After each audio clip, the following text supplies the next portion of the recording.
I stood in the shadows of the grand hall, watching my perfect sister Elena glide across the marble floor. Her golden hair caught the chandelier light. Her emerald gown hugged every curve nature had blessed her with. She was everything I wasn't: beautiful, confident, worthy of an alpha king. The massive oak doors at the far end groaned open. A presence filled the room before I even saw him. The air itself seemed to thicken. Conversations died mid-sentence. Every wolf in attendance turned toward the entrance, necks bending in automatic submission. Then he appeared. King Darius Blackwood stepped into the hall and my breath caught. He was larger than I'd imagined, broader, more commanding. His dark hair swept back from sharp features. His eyes were the color of storm clouds. Holding the weight of absolute authority, a low growl rumbled from his chest as he surveyed the room. The sound made something deep in my belly flutter. I pressed myself further into the alcove where I'd been hiding, praying he wouldn't notice me. This was Elena's moment, her chance to become queen, our pack's salvation. Father had arranged this meeting months ago. Elena would catch the Alpha King's eye, they'd mate, and our struggling pack would finally have protection. It was a perfect plan. Elena curtsied gracefully as Darius approached. Her smile was radiant, practiced. Everything about her screamed perfection. "Your Majesty," she said, her voice like honey, "I'm honored by your presence." Darius stopped in front of her. His massive frame dwarfed even Elena's tall figure. He studied her face for a long moment. I held my breath. Then he spoke, his voice like gravel and whiskey. "You're Elena Ashwood." "Yes, Your Majesty." Another long silence. I could see tension in Elena's shoulders, though she hid it well. Father stood nearby, hands clasped behind his back, trying to look casual. But I knew him. I could see desperation in the set of his jaw. Darius circled Elena slowly, like a predator evaluating prey. The entire hall watched in silence. When he completed his circuit, he stopped directly in front of her again. The single word hit like a physical blow. Elena's perfect composure cracked. Father's face went white. I don't understand," Elena stammered. "You're not my mate," Darius said simply. "You never will be." The rejection was swift, brutal, final. Elena's eyes filled with tears, but she kept her chin high. "I see. Thank you for your honesty, Your Majesty." She turned and walked away, heels clicking against marble. Father followed, shooting apologetic glances at the Alpha King. The rest of the pack dispersed quickly, eager to escape the uncomfortable scene. I should have left too, should have followed my family. Instead, I found myself frozen, watching as Darius stood alone in the center of the now empty hall. That's when it happened. He turned, and those storm-gray eyes locked directly onto mine. My heart stopped, then started again, twice as fast. He could see me. Through the shadows, through my careful hiding spot, he could see me, and he was walking toward me. I pressed my back against the wall, but there was nowhere to go. He approached with measured steps, each one deliberate and predatory. When he reached the alcove, he stopped just close enough that I could smell him, pine and leather and something wild that made my wolf whimper. "Come out," he said softly. It wasn't a request. On shaking legs, I stepped into the light. I knew what he saw. Mousy brown hair where Elena had gold. Plain features where Elena had classical beauty. A simple blue dress where Elena had worn emerald silk. But his eyes fixed on me like I was the most fascinating thing he'd ever seen. "What's your name?" he asked. "Maya," I whispered. "Maya Ashwood." "The sister." I nodded, not trusting my voice. He stepped closer. Too close. I should have backed away, but something kept me rooted in place. His hand came up slowly, giving me time to retreat. When I didn't move, his fingers traced the line of my jaw. His touch was fire. "Interesting," he murmured. "Your Majesty, I should go. My family will be looking for." "Stay." Again, not a request, but this time, something in his tone made my knees weak. There was longing there, need. "I don't understand," I breathed. His thumb brushed across my lower lip and I gasped. "Neither do I," he admitted, "but I intend to find out." Before I could respond, footsteps echoed from the hallway. Darius stepped back immediately, putting proper distance between us. Father appeared, his face etched with worry. Maya, there you are. We need to leave. Now, I looked between Father and the Alpha King. Darius's expression had gone carefully neutral, but his eyes were still locked on mine. Go, he said quietly. But this isn't over. Father grabbed my arm and pulled me toward the exit. I stumbled after him, my mind reeling. As we reached the doors, I couldn't help but glance back. Darius stood exactly where I'd left him, watching me leave with an intensity that made my skin burn. What had just happened? The ride home was tense and silent. Elena stared out the carriage window, tears streaming down her perfect cheeks. Father's hands were clenched in his lap. Mother kept shooting worried glances at all of us. I couldn't stop thinking about the way Darius had looked at me, the way his touch had set every nerve ending on fire, the way he'd said my name like it was something precious. But that was impossible. I was nobody special, the spare daughter, the one who helped in the kitchens and tended the herb garden. I wasn't mate material for anyone, let alone an Alpha King. Elena finally broke the silence. He didn't even consider me, she said, her voice thick with tears. One look and he knew I wasn't good enough. That's not what happened, I said gently. He said you weren't his mate. That's different. Is it? Elena turned to look at me, her green eyes red-rimmed. The result is the same. Our pack is still vulnerable. We still need protection. And I still failed. Father's jaw tightened. We'll figure something out, he said grimly. We have to. But I could hear the doubt in his voice. Without the king's protection, we were at the mercy of rogue packs that had been circling our territory. We were too small, too weak to defend ourselves. The carriage rolled through our packlands as the sun was setting. Our modest pack house looked even smaller after the grandeur of the royal palace. Father helped us down, his movements stiff with disappointment. Maya, he said as we climbed the front steps. I need to speak with you. My stomach dropped. Had he seen the way the king looked at me? Did he know about those charged moments in the alcove? Elena and Mother went inside, but Father caught my elbow, holding me back. What happened back there? He asked bluntly. I tried to look confused. What do you mean? After the rejection, you were missing for several minutes.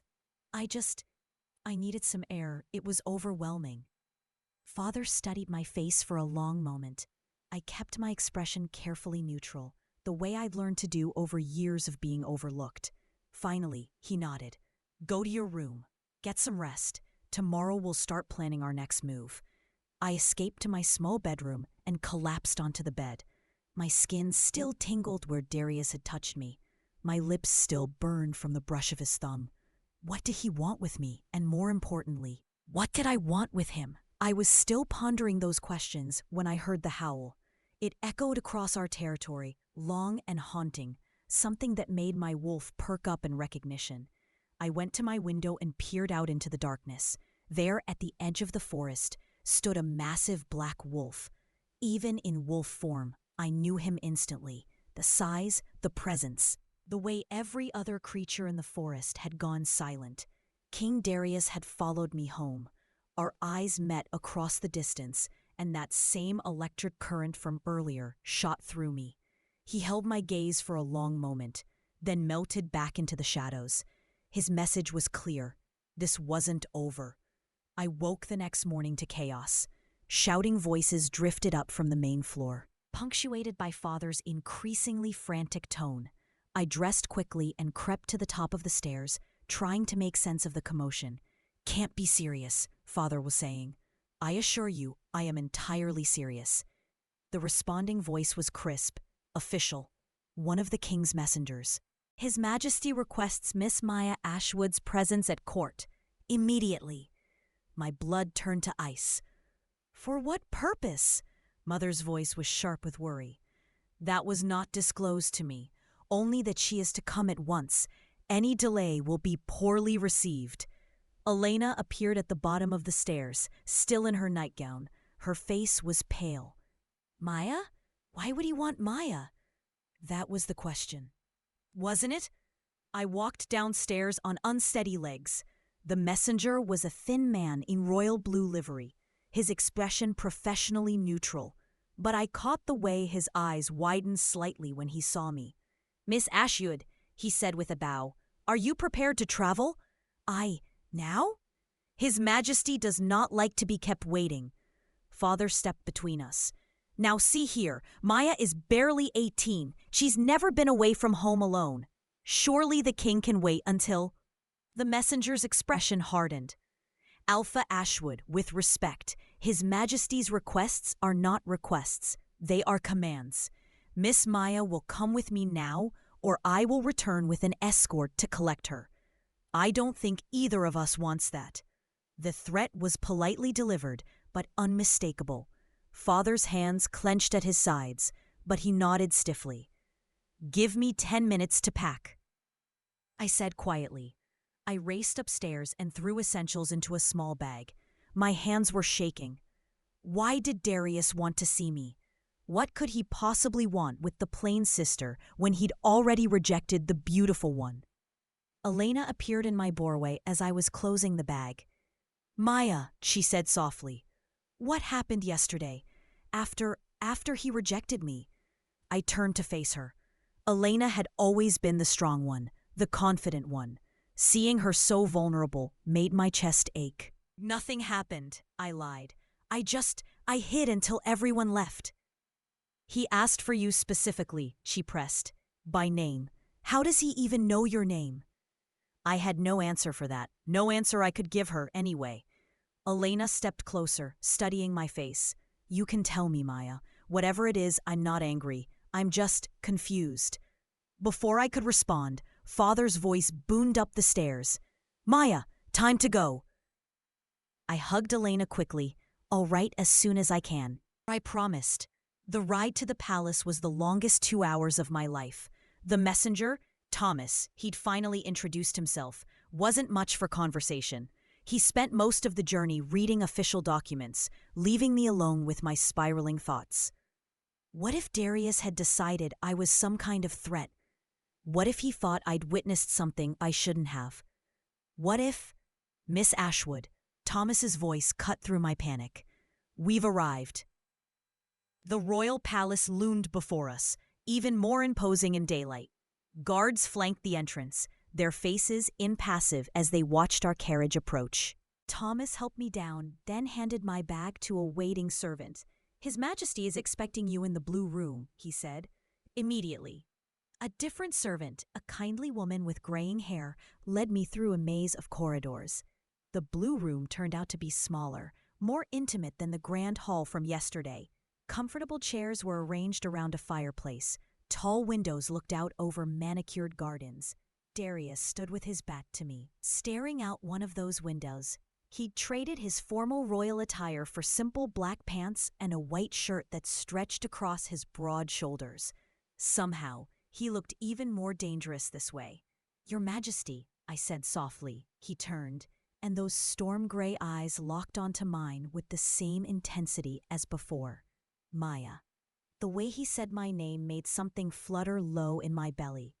You wanted to see me? I wanted to talk to you, away from your family, away from expectations and politics," and he stopped, running a hand through his dark hair. Hell, I don't know what I wanted. His honesty surprised me. This wasn't the controlled, commanding king from yesterday. This was a man who seemed as confused as I felt. "Why did you reject Elena?" The question slipped out before I could stop it. His mouth curved into something that wasn't quite a smile. Straight to the point. "I like that." He moved closer, and I caught that scent again. Pine and leather and wildness. My wolf stirred restlessly. "I rejected your sister because she's not my mate," he said simply.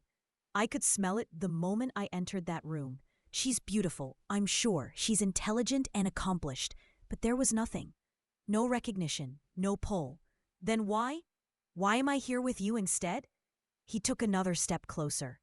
"Because the moment I saw you hiding in that alcove, everything changed."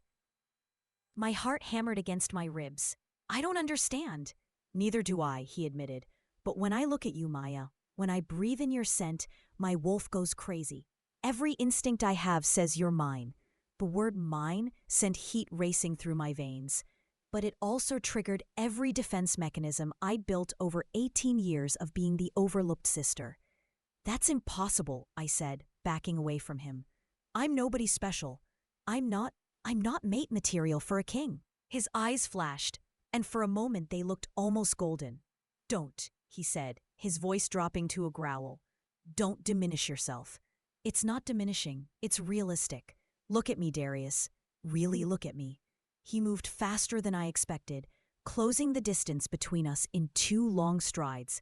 His hands came up to frame my face, forcing me to meet his gaze. I am looking at you, he said fiercely. I see strength. I see intelligence.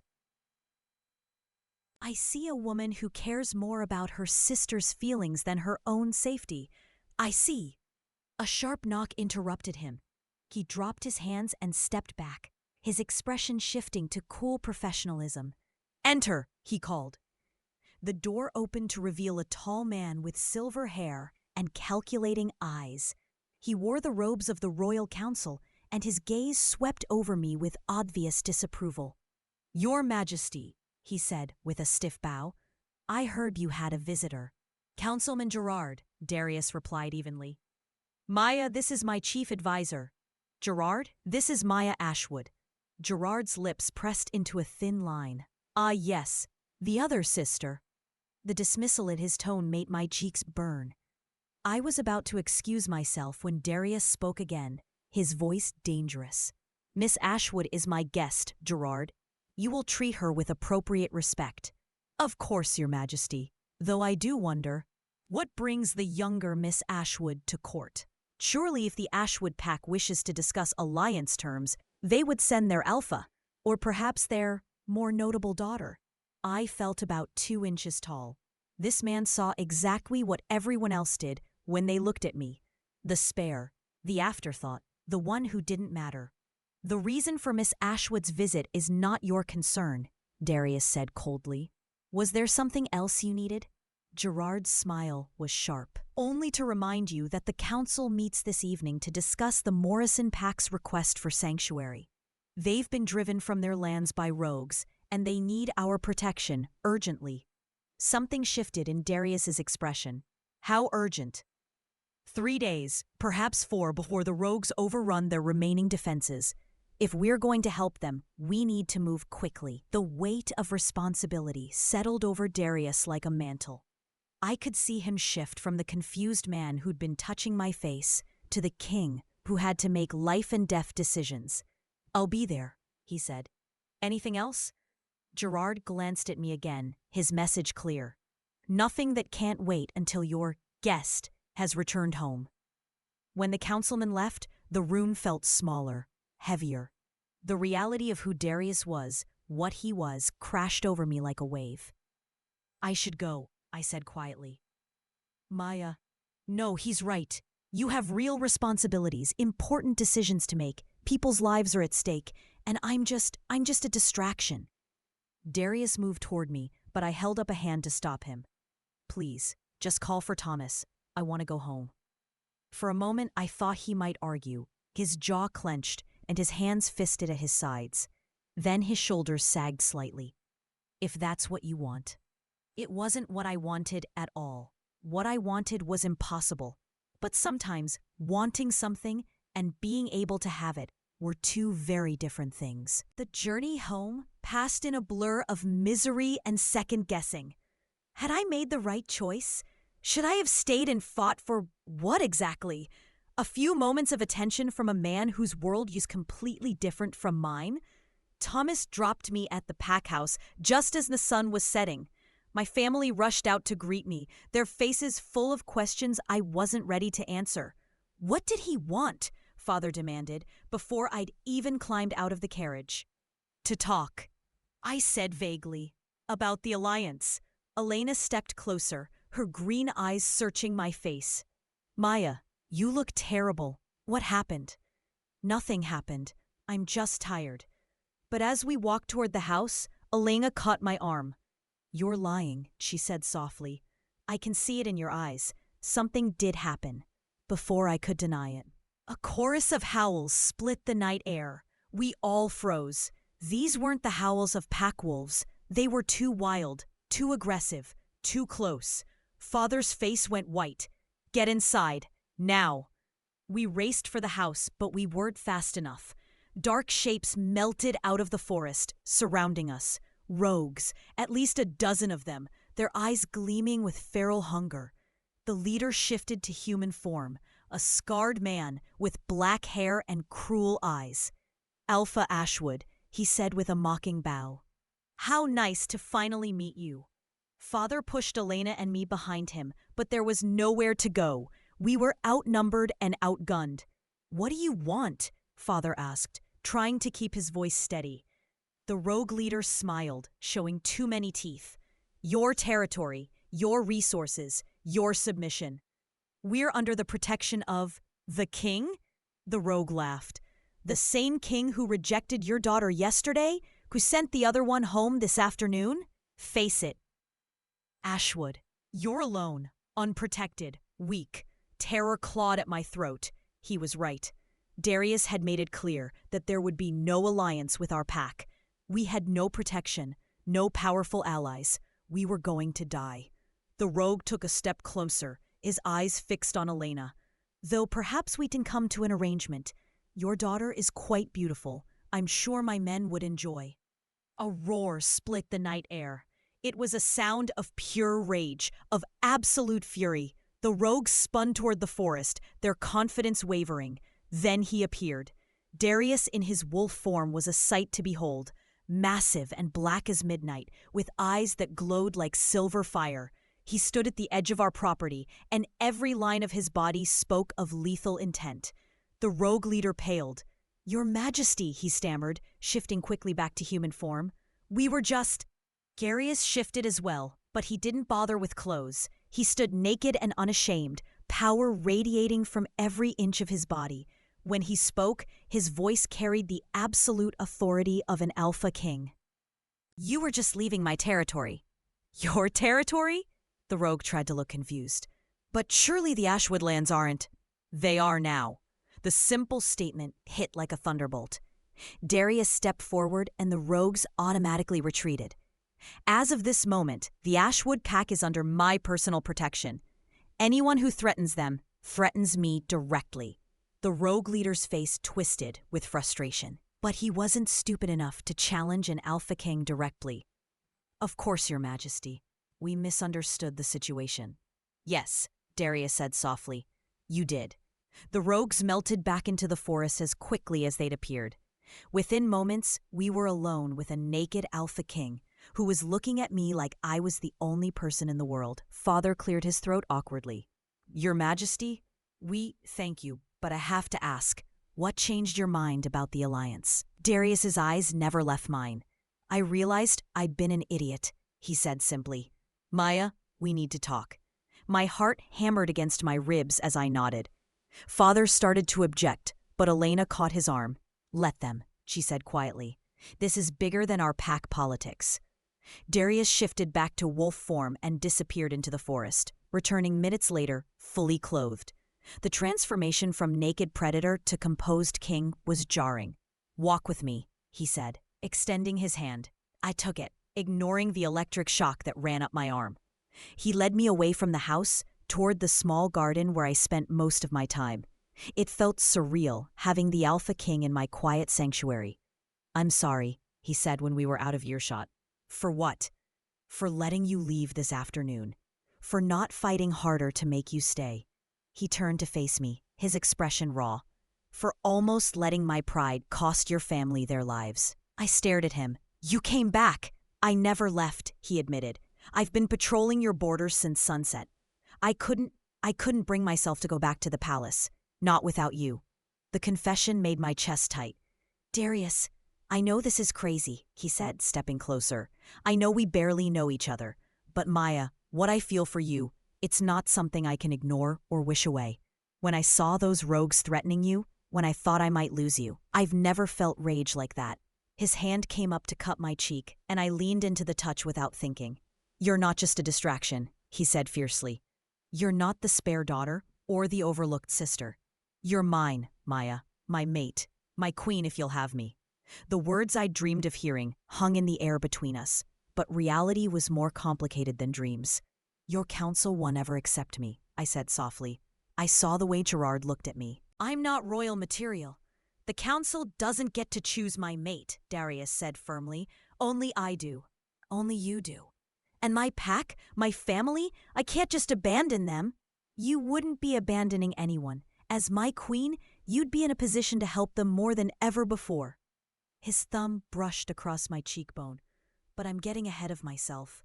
I'm not asking you to marry me tomorrow. Maya, I'm asking you to give us a chance. Come back to the palace. Let me court you properly. Let us figure this out together." I wanted to say yes. Every fiber of my being was screaming at me to say yes. But the logical part of my mind, the part that had kept me safe and unnoticed for 18 years, held me back. "What if it doesn't work?" I whispered. "What if we try this and it's a disaster? What happens to my pack then?" "It won't be a disaster," he said with quiet confidence. "Maya, look at me." I met his storm-gray eyes, and the certainty there took my breath away. "I've been waiting my whole life for you," he said simply. "I didn't even know it until yesterday, but I was. Every arranged meeting, every potential bride my council paraded in front of me, none of them felt right because they weren't you." His other hand came up to frame my face, and I was drowning in the intensity of his gaze. "You asked me to really look at you earlier," he said softly. "Now I'm asking the same of you. Look at me, Maya. Look past the crown and the title and the politics. What do you see?" I looked, really looked. Beyond the commanding presence and the royal bearing, I saw a man who'd dropped everything to protect people he barely knew. A man who'd patrolled our borders all night because he couldn't bear to leave us vulnerable. A man who was looking at me like I hung the moon. "I see you," I whispered. His smile was radiant. "Then trust me. Trust this. Trust us." Before I could lose my nerve, I rose up on my toes and pressed my lips to his. The kiss was electric. Gentle at first, then deeper as he pulled me closer. I could taste his desperation, his need, his absolute certainty. When we finally broke apart, we were both breathing hard. "Is that a yes?" he asked against my lips. "It's a yes to trying," I said, "to seeing what this could be. That's all I need." He kissed me again, softer this time. Full of promise. When we walked back to the house hand in hand, I felt like I was floating. My family was waiting on the front porch, their expressions ranging from worried to curious to knowing. Elena took one look at our joined hands and smiled. "Well," she said with a grin, "this explains a lot." Father looked between Darius and me, his brow furrowed. "Your Majesty, I have to ask, what are your intentions toward my daughter?" Darius straightened, every inch the formal king. "To court her properly, with your permission. To protect her and your pack, with my life. And if she'll have me," he glanced at me, his eyes warm.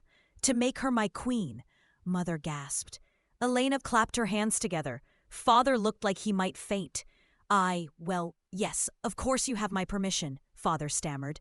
"Though I have to say, this is all quite sudden." "The best things usually are," Darius replied. He turned to me, raising our joined hands to press a kiss to my knuckles. "I'll send a carriage for you tomorrow morning." "And Maya?" "Yes? Pack more than one dress this time. You're going to be staying a while." As I watched him disappear into the forest, shifting back to his wolf form to run home, I felt like I was living in a fairy tale. The overlooked sister chosen by the king. It was the stuff of stories. But as I looked up at the moon shining down on us, I realized that sometimes, just sometimes, fairy tales came true. The carriage that arrived the next morning was nothing like the simple transport Thomas had brought yesterday. This was a royal coach, gleaming black with gold trim, pulled by 4 magnificent horses. 2 guards flanked it, and a lady's maid waited inside to attend to me. I packed 2 small bags this time, unsure what exactly one wore when being courted by a king. Elena had helped, lending me her few nice dresses and giving me advice I wasn't sure I was ready to hear. "Just be yourself," she'd said as she helped me pin my hair up. "He chose you, Maya. Not the idea of you, not what he thought you could become. You, exactly as you are. Now as the palace loomed before me again, I clung to those words. Darius was waiting in the courtyard when we arrived. He traded yesterday's casual clothes for royal attire, a navy jacket with gold braiding, crisp white shirt, and black pants that emphasized his powerful build. He looked every inch the king, until he smiled at me. Then he just looked like Darius. "Maya," he said, helping me down from the carriage. "How was the journey?" "Terrifying," I admitted. "Your guards are very serious." He laughed, the sound rich and warm. "They're meant to be intimidating. Though I should probably mention that you outrank them now, as the kings intended. You have the authority to give them orders." The reminder of my new position made my stomach flutter nervously. "I have no idea how to do any of this," I confessed. "Neither did I when I inherited the crown," Darius said gently. "We'll figure it out together." He offered me his arm, and I took it, acutely aware of the servants and guards watching our every move. As we walked toward the palace entrance, I caught sight of Councilman Gerard observing from an upper window, his expression disapproving. "He hates me," I said quietly. Darius followed my gaze and his jaw tightened. "Gerard is old-fashioned. He believes in political alliances and strategic marriages. The idea of a king choosing his mate based on other considerations makes him uncomfortable." "Other considerations?" Darius paused just outside the main doors, turning to face me. "Love, Maya. He's uncomfortable with the idea of a king choosing love over politics." The word hung between us, huge and terrifying and wonderful. We hadn't spoken it yet, hadn't put a name to the intense pull between us. But hearing him say it made something inside my chest unfurl like a flower. "Is that what this is?" I asked softly. "What else could it be?" He cupped my face gently. "I've turned my entire world upside down for you. I've claimed a pack I have no political need to protect. I've defied my council's expectations and probably started a dozen rumors that will be all over the kingdom by nightfall. If that's not love, it's something close enough to terrify me." Before I could respond, the palace doors opened and a stream of servants appeared. They bowed respectfully, and I realized they were bowing to me as much as to Darius. The next few hours passed in a whirlwind of introductions and explanations. I was assigned a suite of rooms that was larger than our entire pack house. A team of servants was put at my disposal, ready to attend to my every need. A seamstress arrived to take measurements for new clothes befitting my station. Through it all, Darius stayed by my side, guiding me through the overwhelming maze of royal protocol. But I could see the tension building in his shoulders as the day wore on. Finally, as the sun was setting, he pulled me aside. "I have to go," he said reluctantly. "Council meeting. The Morrison pack situation is getting worse." I nodded, though disappointment twisted in my belly. "Of course, do what you need to do. Have dinner in your rooms tonight," he suggested. "Tomorrow I'll give you a proper tour of the palace. And Maya?" He leaned down to brush a soft kiss across my lips. "Thank you." "For what?" "For being here, for giving us a chance." After he left, I found myself alone in my opulent suite, feeling more isolated than I had in the simple carriage yesterday. Everything here was beautiful and expensive and completely foreign. The bed was large enough for 4 people. The sitting room had furniture that probably cost more than Father made in a year. I was picking at a dinner I had no appetite for when a soft knock came at my door. "Come in," I called, expecting one of the servants. Instead, Councilman Gerard stepped into the room. He traded his formal robes for a simple suit, but his expression was just as cold as before. "Miss Ashwood," he said with a perfunctory bow, "I hope you're settling in well." Every instinct I had screamed danger. "Thank you, yes. Though I wasn't expecting visitors." "Of course not. I apologize for the intrusion." He moved further into the room, his gaze taking in the expensive furnishings. "I wanted to speak with you privately, away from His Majesty's protective presence." "About what?" Gerard smiled, but there was no warmth in it. About reality, my dear. About the impossible situation you've put us all in. My spine stiffened. I don't know what you mean. Don't you? He moved closer, and I had to resist the urge to back away. You're a nobody, Miss Ashwood. The second daughter of a failing pack, with no education in statecraft, no training in royal protocol, no understanding of what it means to be queen. Each word was a carefully aimed barb, designed to hit exactly where I was most vulnerable. The terrible part was that he was right. Darius doesn't seem to think that matters, I said, trying to keep my voice steady. His Majesty is infatuated, Gerard said dismissively. It happens to powerful men. They see something pretty and unusual and convince themselves it's fate. But infatuation fades, Miss Ashwood. Reality doesn't. He pulled out a chair and sat down without invitation, making himself comfortable in my space. Let me paint you a picture of your future if you continue down this path. The noble families will never accept you. They'll smile to your face and mock you behind your back. Every decision you make will be questioned, every misstep magnified. You'll be isolated, lonely, and ultimately discarded. My hands were shaking, but I clasped them together in my lap. Are you threatening me? I'm offering you a choice, Gerard said smoothly. Leave now, quietly, with a generous settlement that will ensure your family's security forever. Your pack will still have the king's protection. I'll see to that personally. You'll be remembered as the selfless daughter who sacrificed her own happiness for her family's welfare. And if I don't, his smile turned sharp. Then I'll be forced to show His Majesty exactly what kind of woman he's chosen.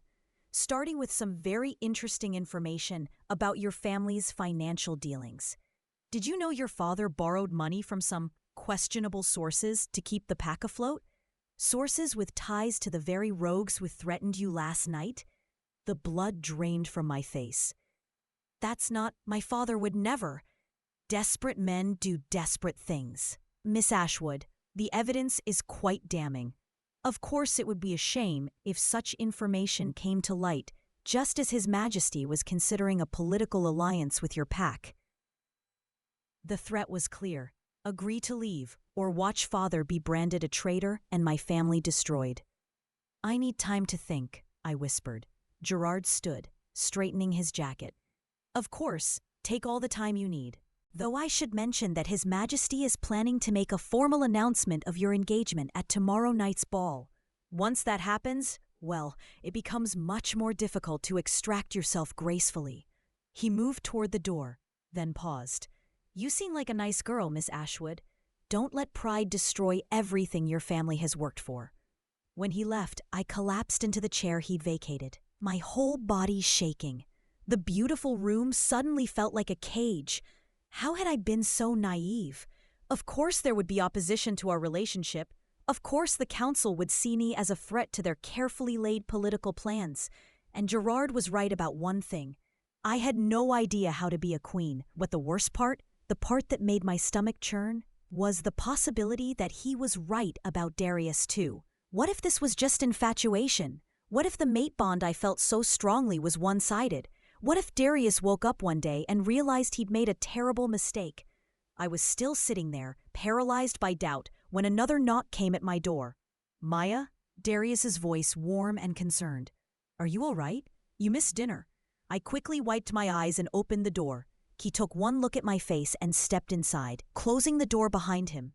What happened? He demanded. Nothing, it's been a long day. He studied my expression, and I could see he wasn't buying my excuse. Maya, talk to me. What's wrong? The urge to tell him everything was overwhelming, but Gerard's words echoed in my head. Evidence about father, threats against my family, political consequences I didn't understand. I'm just tired, I lied, and overwhelmed. This is all so much bigger than I expected. Darius moved closer, his hands settling gently on my shoulders. I know it's a lot. I know this world is strange and complicated and probably terrifying. But Maya, you don't have to face it alone, don't I? The words slipped out before I could stop them. He frowned. What do you mean? I mean, What if Gerard is right? What if I'm not cut out for this? What if I embarrass you or make some terrible mistake that hurts the kingdom? Gerard? Darius's voice sharpened. What does Gerard have to do with this? Maya, did he say something to you? I could see the protective anger building in his eyes, and it made my decision for me. I couldn't drag Darius into a political battle with his own council, not when my family's safety was at stake. He made some valid points about the challenges we'd face, about how different our worlds are. Darius was quiet for a long moment, studying my face. Are you having second thoughts? I don't know, I whispered, hating myself for the lie. Maybe. Something shifted in his expression. Pain flashed across his features before he carefully locked it away. I see. Darius, no, it's okay.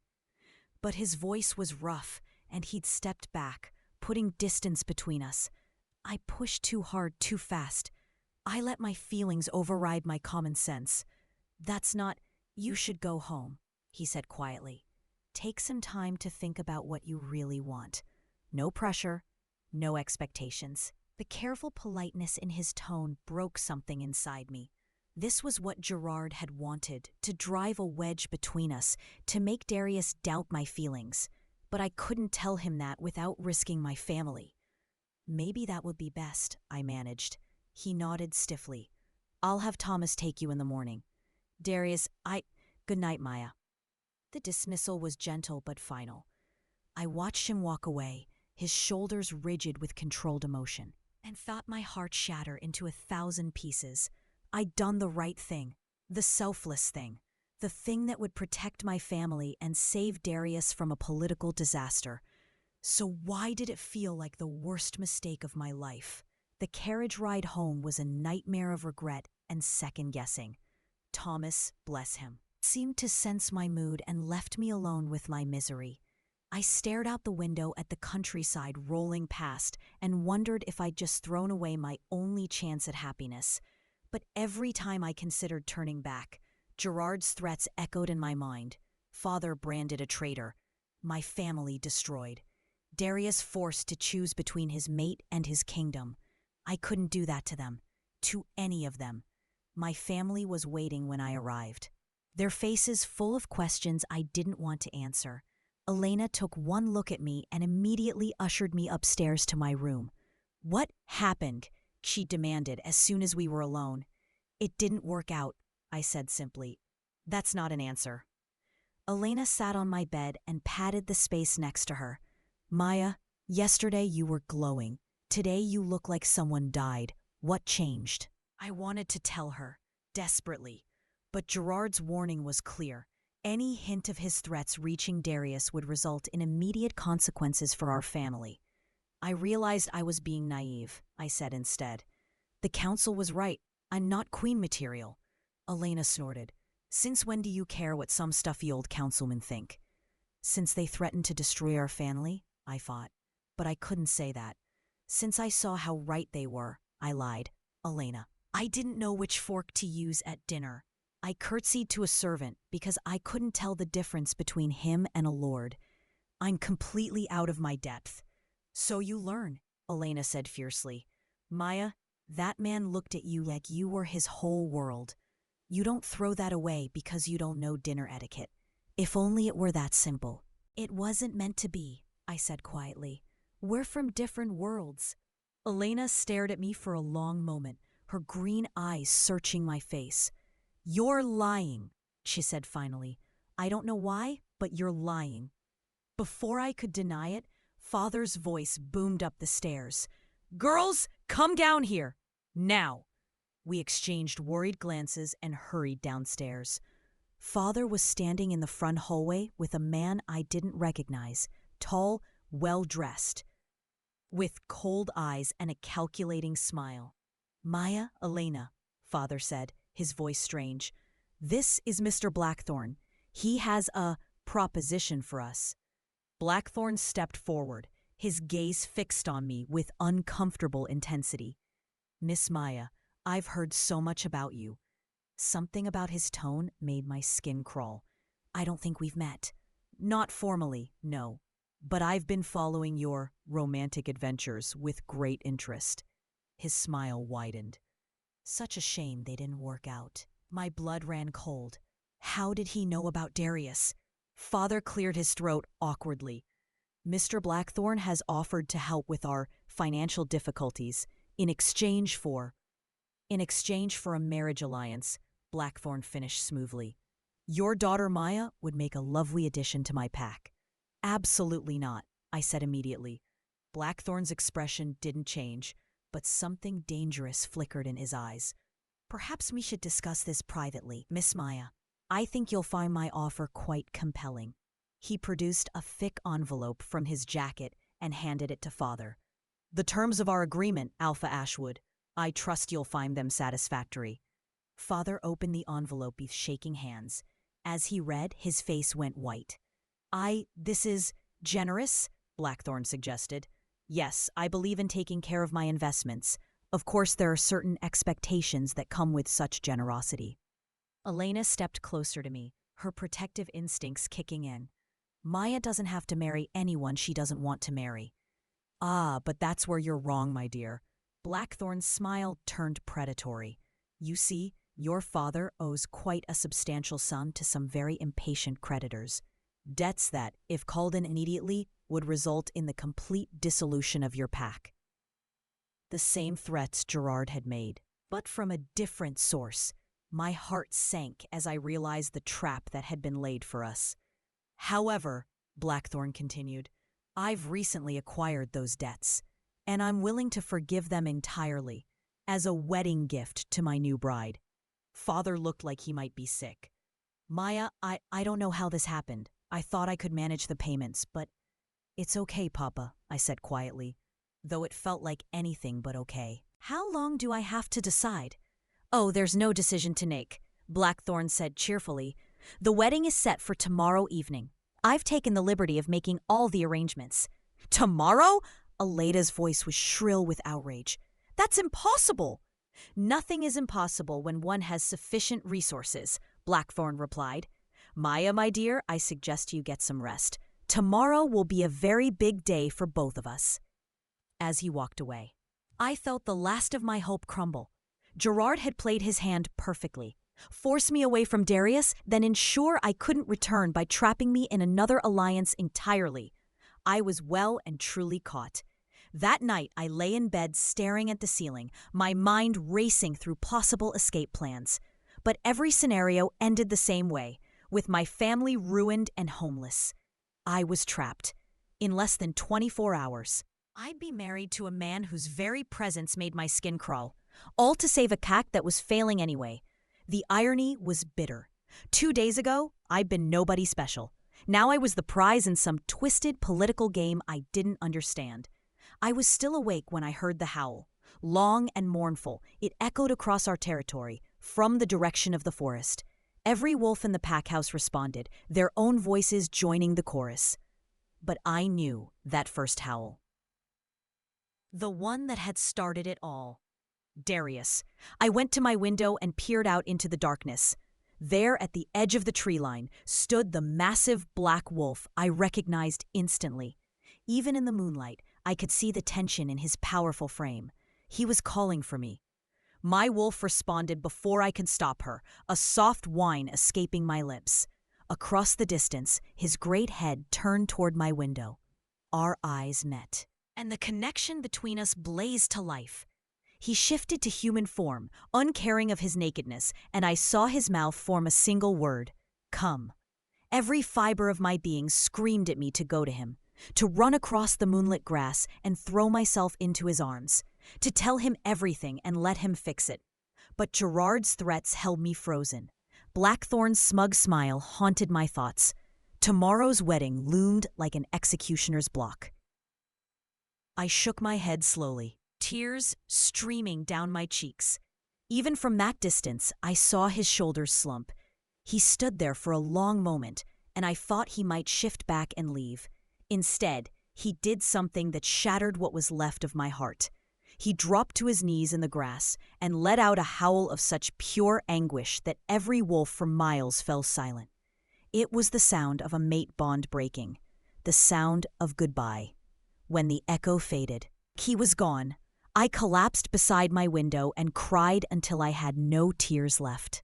Tomorrow, I would marry Blackthorn and try to forget that for 2 perfect days, I'd been loved by a king. Tonight, I would mourn what I'd lost. The wedding preparations began before dawn. A stream of servants arrived from Blackthorn's estate, transforming our simple pack house into something resembling a venue.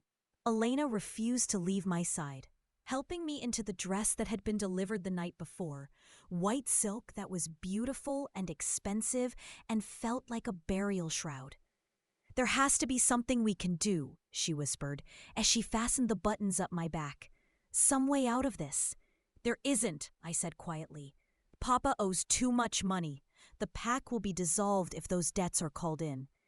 "Then we'll find another way to pay them." "With what? Elena, we have nothing left to sell." She was quiet for a moment. Then, "What about Darius? Surely if you explained." "No." The word came out sharper than I intended. "Elena, promise me. No matter what happens, don't contact Darius. Don't tell him about any of this." "Maya, promise me." She searched my face, and whatever she saw there made her nod reluctantly. "I promise, but I don't understand why. The man I love is a king, and kings can't afford to look weak. Because every enemy he has would use me against him if they knew how much I meant to him. Because sometimes loving someone means protecting them from yourself." "It's complicated," I said instead. The ceremony was set for sunset in our small packed chapel. As the hours crawled by, I felt like a condemned prisoner waiting for execution. Blackthorn had sent more gifts, jewelry that felt like chains, flowers that smelled like a funeral. He arrived an hour before the ceremony, dressed in an expensive suit that couldn't disguise the coldness in his eyes. He brought his own officiant, his own witnesses, his own guards. Everything about the situation screamed that this was less a wedding than a hostile takeover. "My dear," he said, taking my hand and pressing it to his lips. His touch made my skin crawl. "You look lovely." "Thank you," I managed. He leaned closer, his voice dropping so only I could hear. "I want you to know, Maya, that I'm not entirely unreasonable. Behave yourself, play the part of the dutiful wife, and I'll ensure your family is well cared for. Cross me." His grip on my hand tightened painfully. "Well, I'd hate for anything unfortunate to happen to that pretty sister of yours." The threat against Elena sent ice through my veins.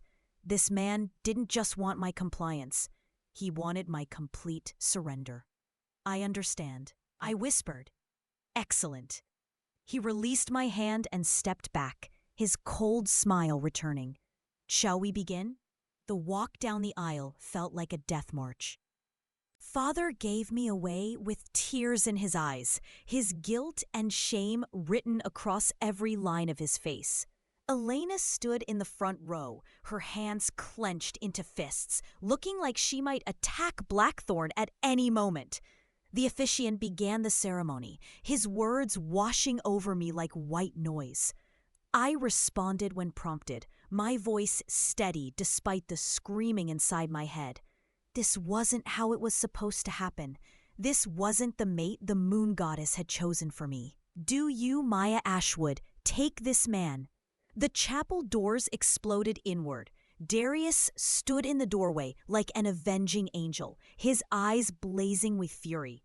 He was still dressed in the formal clothes from court, but his carefully controlled composure was nowhere to be seen. This was the alpha, the predator, the king in full protective mode.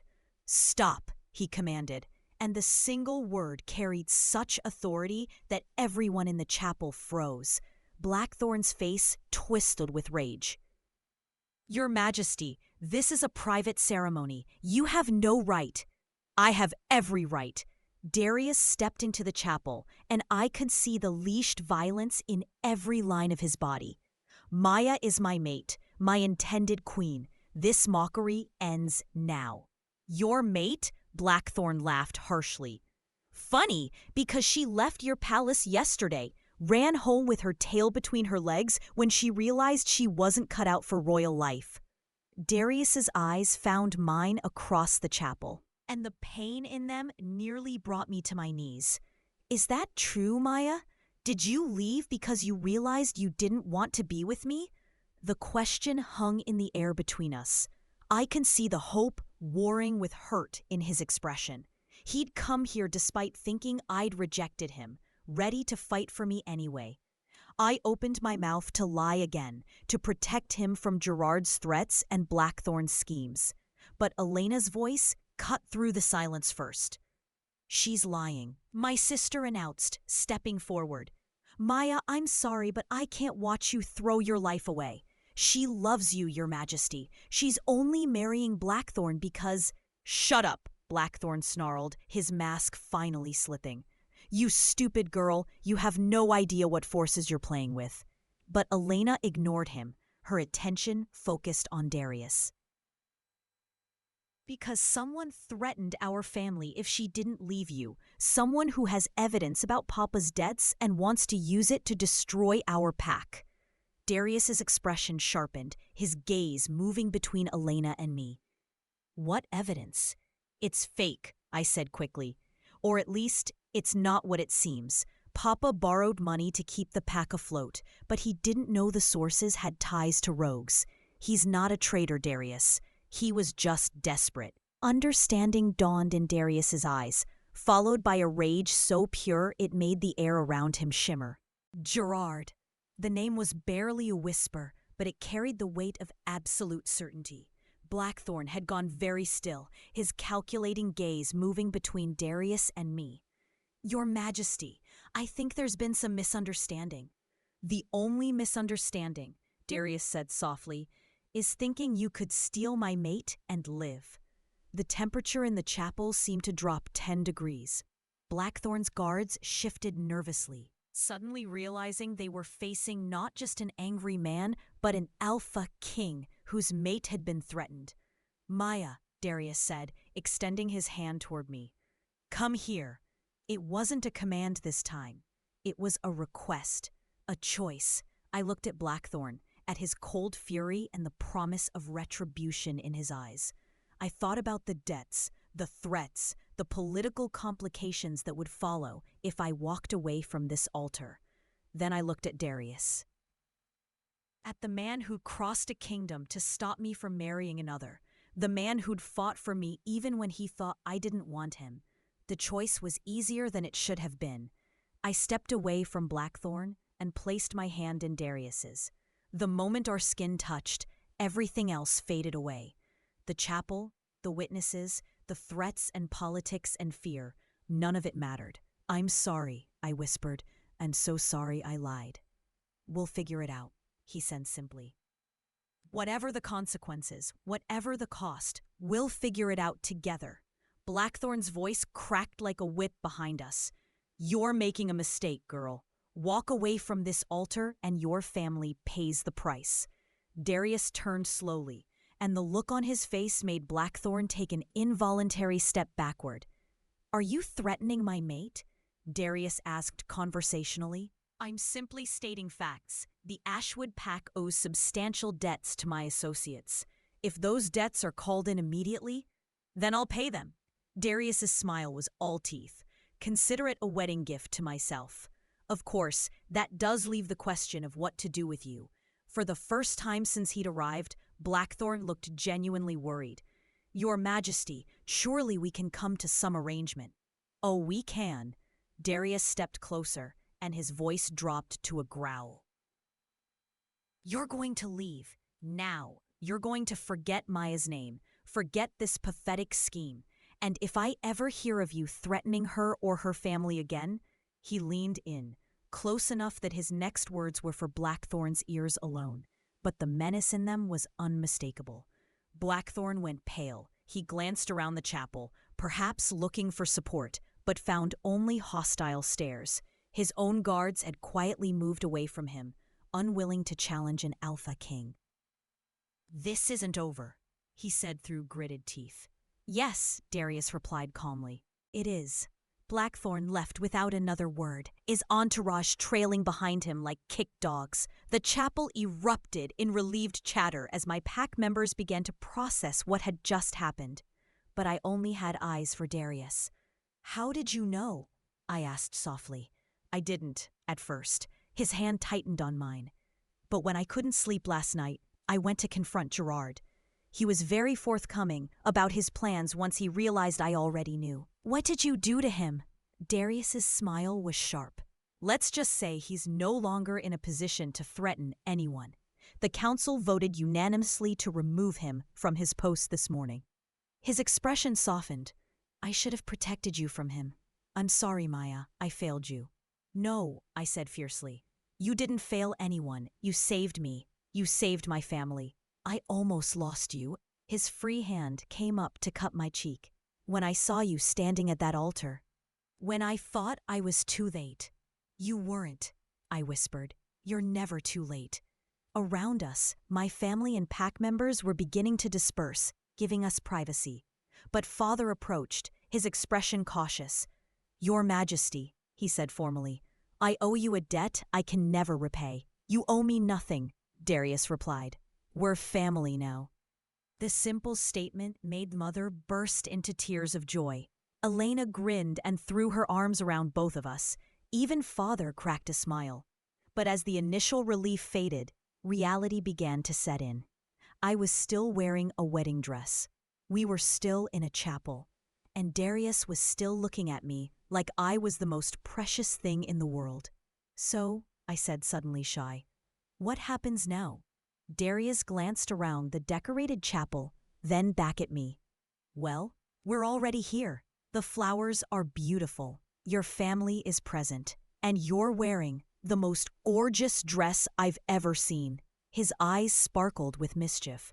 It would be a shame to waste such a perfect setup. My heart skipped. "Are you asking what I think you're asking?" "Maya Ashwood," he said, dropping to one knee right there in the chapel aisle. "Will you marry me? Today, right now, in front of everyone who matters to us." The chapel fell silent. Elena's hand flew to her mouth. Mother sobbed harder. Father looked like he might faint again. But all I could see was Darius, kneeling before me with his heart in his eyes, offering me everything I'd ever dreamed of. "Yes," I whispered, then louder, "yes." The chapel erupted in cheers. Elena ran to find the pack's real officiant. Mother started fussing over my dress and hair. Father began planning an impromptu reception. But through it all, Darius never let go of my hand. 20 minutes later, I was walking down the aisle again. But this time, it felt like flying. This time, I was walking toward my chosen mate, my true love, my future. The ceremony was simple but perfect. We wrote our own vows, speaking words of love and protection and forever. When Darius kissed me as his wife, I felt the mate bond snap into place with an almost physical force. We were complete. Later, as the impromptu reception wound down and our guests began to head home, Darius and I slipped away to the garden where we'd first truly spoken. The moon was full overhead, bathing everything in silver light. "No regrets?" he asked, pulling me into his arms. I thought about everything that had brought us to this moment, the rejection that had led to our meeting, the threats that had nearly torn us apart, the courage it had taken to fight for our love. "None," I said firmly. "Though I have to ask, what made you decide to come after me today? You thought I'd rejected you." Darius was quiet for a moment, his arms tightening around me. "Because even if you had rejected me, even if you never wanted to see me again, I couldn't let you marry someone else. I couldn't let you sacrifice yourself for your family's debts." His voice dropped to a whisper. "I love you too much to let you go without a fight. Even if it meant losing me forever. Even then." He brushed a kiss against my temple. "Your happiness mattered more than mine." I pulled back to look at him, this incredible man who'd given up everything for me. "I love you," I said simply. "And I'm sorry I ever doubted that you could love me back." "Never doubt it again," he said fiercely. You're mine, Maya. My mate, my queen, my everything. And I'm going to spend the rest of our lives making sure you never forget it. When he kissed me under the moonlight, I knew that our fairy tale was just beginning. The overlooked sister had found her king. The king had found his heart. And they both lived happily ever after.